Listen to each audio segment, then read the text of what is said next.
मनोज जरांगे पाटील ते जालन्याला बसलेत आणि मराठा आरक्षण ह्या महत्त्वाच्या विषयावर ते आवाज उचलत आहेत। आज सकाळीच माहिती मिळाली की त्यांची तब्येत खालावलेली आहे, डॉक्टरांचा उपचार सुरू झालेला आहे। मी जेव्हा त्यांना भेटलो तेव्हाही आम्ही सगळेच जणांनी त्यांच्या तब्येतीबद्दल चिंता व्यक्त केली होती।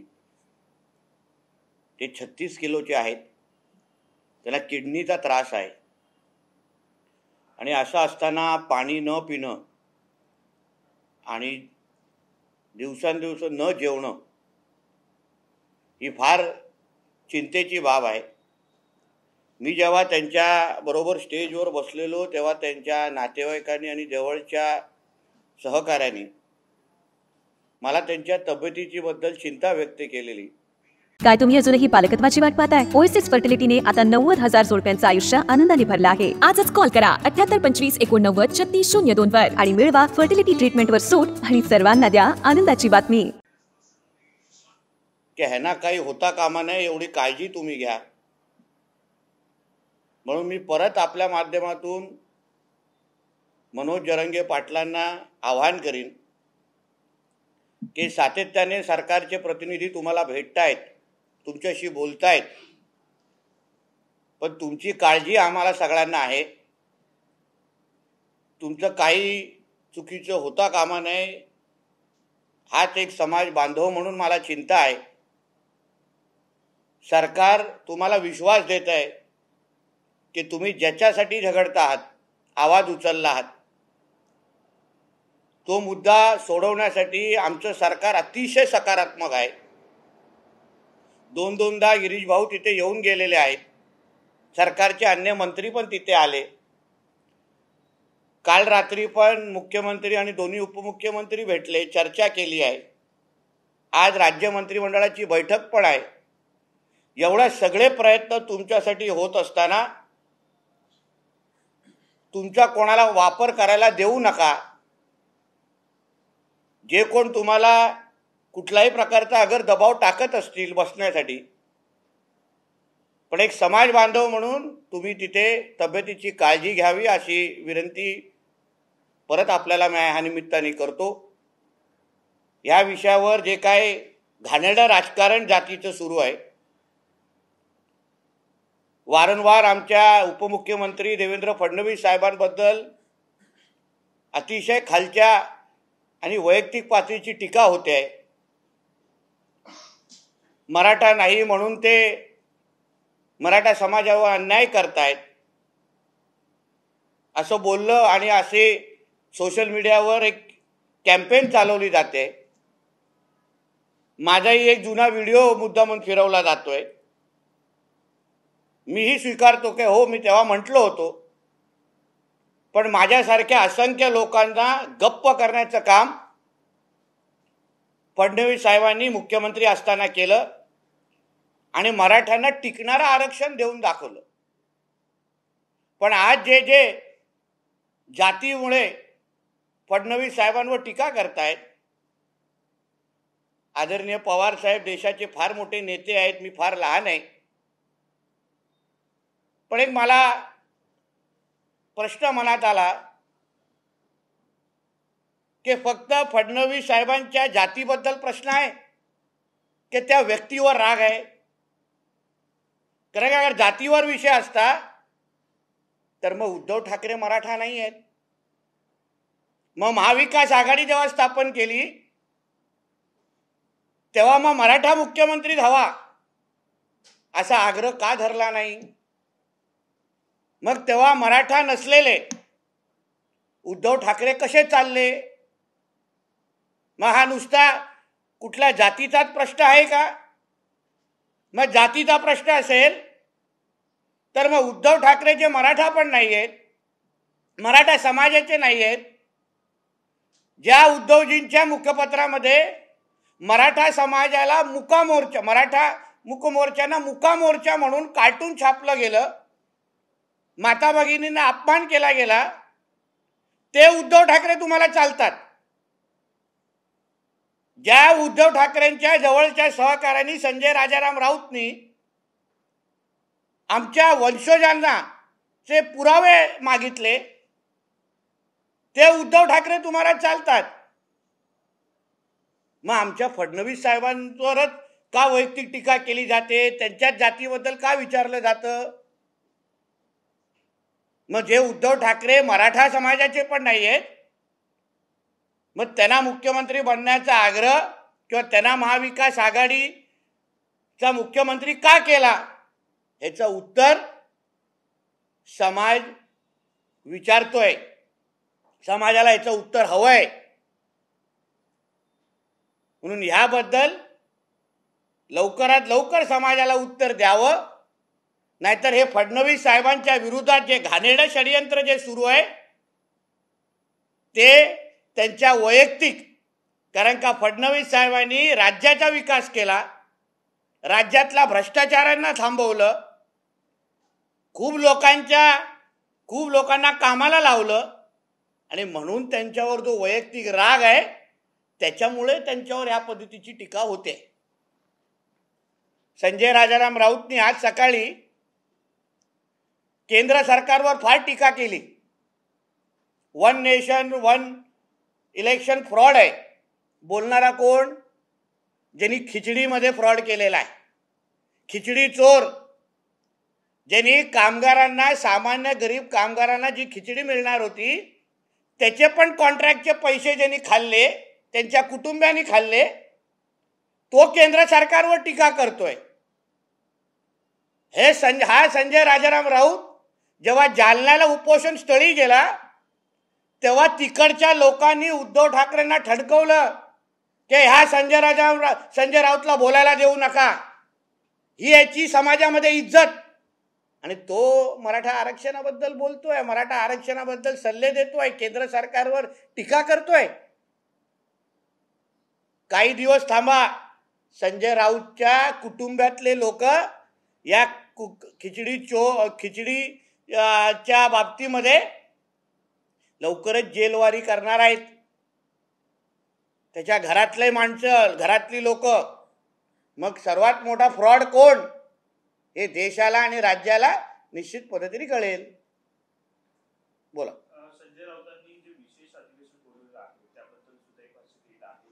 निमंत्रण कशासाठी आहे? कोणाचा बारसा आहे का? कोणाचं लग्न आहे का? की मोदींचा वाढदिवस शेवटचा साजरा केला जातोय, हे क्लोजिंग जे आहे त्याचा या भाजपचं होणार आहे, निरोप समारंभ असेल अशी टीका केली. काय आजच्या सामनाचा अग्रलेख असो की आता तुम्ही जे विचारणारा प्रश्न असो, आजकाल संजय राजाराम राऊतना दुसऱ्यांच्या घरातले बारसे, दुसरे करणारे लग्न, ह्याच्यावर फार त्यांच्या चिंता असते. म्हणून तर हरीश साळवेंच्या तिसऱ्या लग्नावर प्रश्न उचलले. पण हरीश साळवेजीने सांगून तरी तिसरं लग्न केलं. तिसरं लग्न केल्यानंतर जगाला सांगितलं तरी ह्याने असा तुमच्यासारखा कुठलाही डॉक्टर महिलाला उगाच स्वप्न दाखवलं नाही. म्हणून दुसऱ्यांवर टीका टिप्पणी करण्यापेक्षा ज्या देशाने मोदी साहेबांवर प्रेम केलंय, दोनदा निवडून दिलंय, 300 पेक्षा जास्त खासदार भारतीय जनता पक्षाने NDAला दिलंय, त्या देशाला मोदी साहेबांवर विश्वास आहे. मोदीजी जे काही स्पेशल अधिवेशनाच्या निमित्ताने निर्णय घेतील ते देशाच्या हिताचेच असतील, देशाच्या विरोधात कधीच नसणार. म्हणून जेवढे काही तुमचे जे काही विरोधी पक्ष एकत्र आले, थोडं संयम ठेवा. आम्हालाही कळतंय की तुमचाही घाम निघालाय की ह्या विशेष अधिवेशनामध्ये मोदीजींनी अगर कुठलेही क्रांतिकारी निर्णय परत एकदा घेतले, 370 असो, ट्रिपल तलाक असो, असंख्य जे काही क्रांतिकारी निर्णय घेतले ते परत अशाच पद्धतीचे क्रांतिकारी निर्णय अगर स्पेशल अधिवेशनात घेतले तर ह्यांना तोंड दाखवायला जागा राहणार नाही. म्हणून ही तडफड आहे.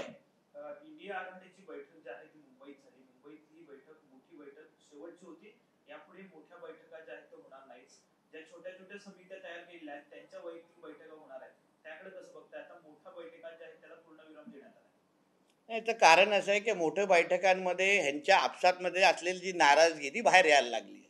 उदाहरण ममता बॅनर्जी तिथून निघून गेल्या, बाकी तिथे आपसात ह्यांची खूप जी भांडणं झाली, जी बाहेर हळूहळू आता येत आहेत.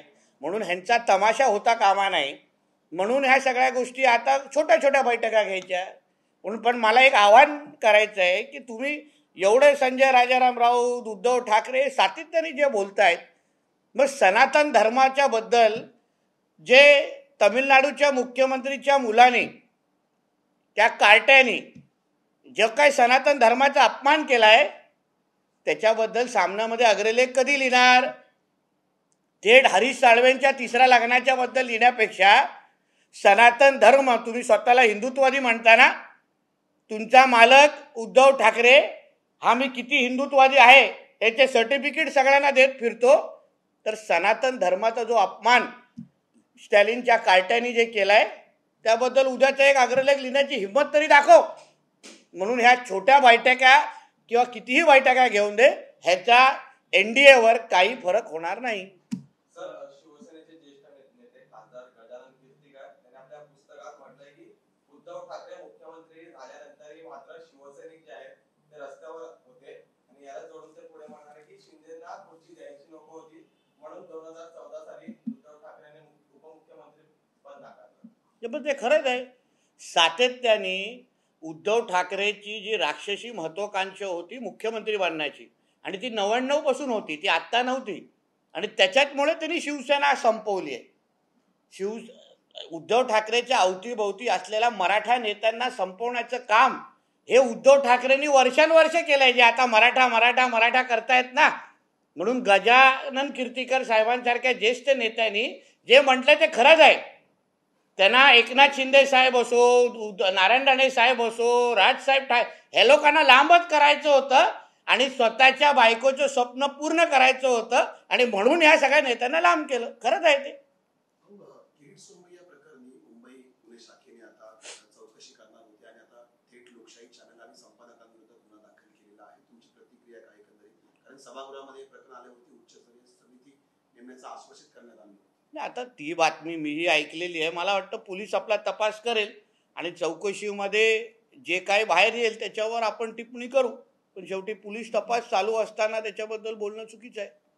सर, आदित्य ठाकरे यांच्या नेतृत्वात आज ठाकरे गटाचे आमदार खासदार जे आहेत ते राज्यपालांची भेट घेत आहेत. सरकारच्या विरोधात ही भेट घेतली जाणार आहे. सध्या मराठा आरक्षण पेटलेलं आहे, दुष्काळ मोठ्या प्रमाणात राज्यात बरेच भागात आहे, त्यामुळे मुख्यमंत्र्यांचा राजीनामा घ्यावा अशी मागणी जी आहे ती ठाकरे गटाकडून आज राज्यपालांच्या भेटीत करण्यात. असं आहे की ह्या आदित्य ठाकरे आणि या लोकांना काय काम राहिलेलं नाही. वरळी मतदारसंघामध्ये फिरकत पण नाही, आणि राज्यामध्ये जे काही चांगलं काम आमच्या महायुती सरकारचं चाललंय त्याच्यामुळे ह्या लोकांना मिरच्या लागलेल्या आहे. म्हणून जाऊन दे, राज्यपालकडे जाऊन दे, चहा पिऊन दे आणि त्यांना परत पाठवून दे. बाकी त्यांचं काय काम आता उरलेलं नाही. हिंदी में आज सुबह संजय राउत ने जिस तरीके से बयान दिया है, उन्होंने कहा है कि इंडिया अलायंस जो बनी है और ये डर है, डर बीजेपी को या NDA को है या ये विपक्ष के सब दलों को है, या आने वाले दिन में समझ रहा है, क्योंकि उनको मालूम है कि 2024 में नरेंद्र मोदी जी फिर चुन के आने वाले हैं, और ये जितने इंडिया अलायंस के लोग हैं जो बेल पे आज बाहर है, वो जल्द ही अंदर से मोदी जी को शपथ लेते टाइम देखने वाले हैं, जेल के अंदर से. इसलिए डर ये हमें नहीं है, डर ये सारे अलायंस के लोगों को है जो सारे के सारे बेल पे है, और उनको मालूम है अभी उनका अंत पास आ गया है. जिस तरीके से भारत नाम को लेकर पूरे देश में नाम बदलने को लेकर संजय राउत कह रहे हैं कि संविधान ने नाम दिया है इंडिया, आपको हर किसी दिया है ये बताइए. देखिए, संजय राउत को कितना संविधान मालूम है, क्योंकि मुझे ऐसा लगता है कि अभी उसने संविधान मानना छोड़ दिया है, वो अभी शरिया कानून फॉलो करते हैं. क्योंकि हमारे संविधान में ही भारत ये नाम है, हमारा देश ये भारत ही है, और उसको भारत ही बुलाना चाहिए. इंडिया ये नाम ये ब्रिटिशों ने दिया है, इसलिए ब्रिटिशों का अभी भी अगर उनसे इतना प्यार होगा तो वो हमारे देश से निकल जाए, मगर हमारा देश ये भारत ही था, भारत ही है और भारत ही रहेगा. सनातन धर्म को लेकर जिस तरीके से बयान दिया गया है, देखिए, ये जिस तरीके से हिटलर ने जर्मनी में काम किया ज्यूओं के खिलाफ और उनको पूरा का पूरा ख़त्म कर दो, उस तरीके का जो उनकी सोच थी वही सोच ये जो विपक्ष के लोगों की ये है। सिर्फ ये स्टालिन के बेटे की बात नहीं है, मगर कांग्रेस के बहुत सारे लीडरों ने हिंदू समाज और हिंदू धर्म के खिलाफ, सनातन धर्म के खिलाफ हमेशा स्टेटमेंट देते आए हैं। इसका मतलब ही इतना है कि कल अगर ये सारे विपक्ष के जिनको इंडिया खुद को बुलाते हैं, उसमें इनके मोहब्बत की दुकान में हिंदुओं को और सनातन धर्म की कोई जगह नहीं है।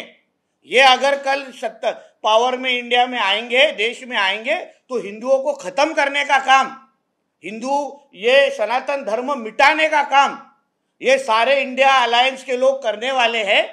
इसलिए वही सोच बार बार इनके नेताओं के माध्यम से बाहर आ रही है। कोई सनातन धर्म को गाली डाल रहा है, कोई हिंदुओं को गाली डाल रहा है, तो इसका यही अर्थ होता है कि इनको हिंदुओं के खिलाफ इनका सबका षड्यंत्र है।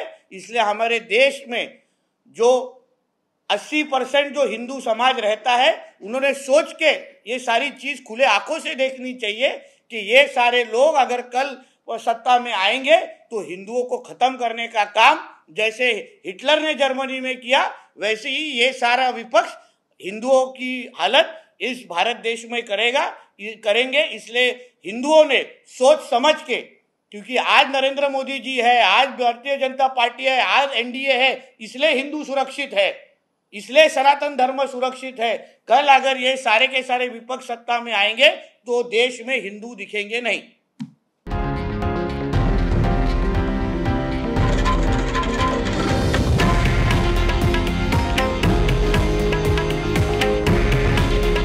हे आहे देशातील नंबर 1 न्यूज नेटवर्क आणि आपण पाहत आहात TV9 मराठी। काळजी तुमची, हित महाराष्ट्राचं।